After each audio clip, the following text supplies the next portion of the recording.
ఏ పార్టీకైనా కార్యకర్తే బలం. ఏ పార్టీకైనా కార్యకర్త తన భుజస్కంధాలపై పార్టీని కష్టాల్లో ఉన్నప్పుడు మోస్తాడు.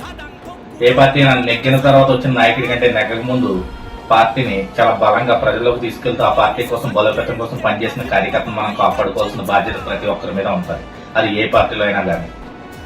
నెగ్గిన తర్వాత వచ్చిన కద్దరు చొక్కా కంటే నెగ్గక ముందు భుజస్కంధాలపై జెండా మూసిన కార్యకర్తే ఏ పార్టీకైనా బలం.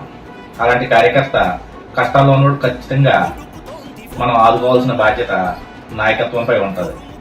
ఎందుకంటే మనం ఈ రోజున ఒక దశాబ్ద కాలం పాటు ఈ పార్టీ కోసం పోరాటం చేసి చాలా మంది రోజువారీ కూలీ కూడా ఈ పార్టీ కోసం తన వంతు సాయం పనం చేస్తూ ఈ పార్టీని ఈ రాష్ట్రంలో ముందుకు తీసుకువచ్చి జనసేన పార్టీ అనే ఒక పార్టీని చాలా బలంగా ప్రజల్లోకి మన అధినాయకుడు ఏదైతే నమ్మి సామాన్యుడు రాజకీయం చేయాలి, సామాన్యుడు రాజకీయంలో ఎదగాలి, సామాన్యుడు ప్రజాసేవ చేయాలి, ప్రతి ఒక్క కార్యకర్త న్యాయం చేస్తాడు ప్రజలకనే ఒక నమ్మకంతో దృక్పథంతో పవన్ కళ్యాణ్ గారు పార్టీ స్థాపించడం జరిగింది.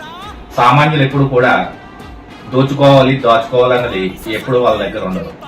ఎప్పుడైతే నెగ్గక ముందు పార్టీ కష్టాల్లో ఉన్నప్పుడు నిలబడ్డ కార్యకర్తని పక్కన పెట్టి నెగ్గిన తర్వాత వచ్చిన కద్దరు చొక్కకు మనం విలువిస్తాం, అప్పుడే కొన్ని ఇబ్బందులు అనేవి ఎదురవుతుంటాం. గ్రౌండ్ లెవెల్లో ఉన్నటువంటి పార్టీ యొక్క భవిష్యత్తును దృష్టిలో పెట్టుకుని మన పార్టీని మరింత వేగవంతం చేసి ప్రతి కార్యకర్త ఇంకా హుషారుగా ఈ పార్టీ కోసం ప్రయాణం చేసే దిశగా అధినాయకత్వం ఒకసారి ఆలోచించి రాబోయే రోజుల్లో ఈ పార్టీని మరింత బలోపేతం చేసే దిశగా ముందుకు వెళ్తారని ఆశిస్తూ జై జనసేన జై.